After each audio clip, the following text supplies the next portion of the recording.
कल हमने 2 बच्चे डिलीवर किए हैं, एक ये बच्चा है और एक दूसरा बच्चा है।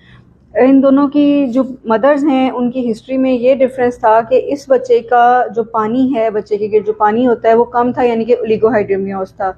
और दूसरा बच्चा ये है जिसकी मदर की हिस्ट्री के मुताबिक बच्चे के गिर्द पानी ज़्यादा था, जिसको हम पॉलीहाइड्रोमियोस कहते हैं।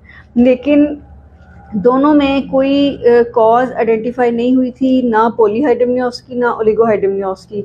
जैसे कि हमने पिछली वीडियो शेयर की थी जिसमें हमने कॉजेज़ डिस्कस की थी कि पानी ज़्यादा की क्या वजूहत है और पानी कम की क्या वजूहत है। वजूहत में एक लास्ट पे वजह आती है जिसमें ये होता है कि किसी भी बग़ैर किसी भी वजह के पानी या तो ज़्यादा हो जाता है या कम हो जाता है। दोनों की जो पेशेंट्स थी उनकी इडियोपैथिक पोली और इडियोपैथिक ओलिगोहाइड्रोमियोस था, यानी कि कोई वजह डायग्नोस नहीं हुई थी लेकिन पानी इस बच्चे का कम था, जिसमें कि हमने ये करना होता है कि कोई भी वजह डायग्नोस नहीं हुई फिर भी परहेज़ करना होता है, पानी का इंटेक ज़्यादा करना होता है, रेगुलर चेकअप्स कराने होते हैं, डॉपलर अल्ट्रासाउंड कराने होते हैं।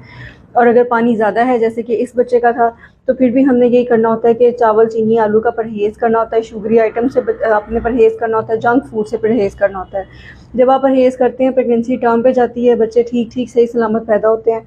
24 आवर्स के लिए इन बच्चों को ऑब्जर्वेशन में रखा गया। अल्हम्दुलिल्लाह दोनों बच्चे ठीक हैं और इंशाल्लाह डिस्चार्ज हो जाएंगे। तो अगर आपको ओलिगो या पॉलीहाइड्रोमियोस की कोई वजह पता चली है उसको ज़रूर ट्रीट कराएं। कोई भी वजह नहीं है, इडियोपैथी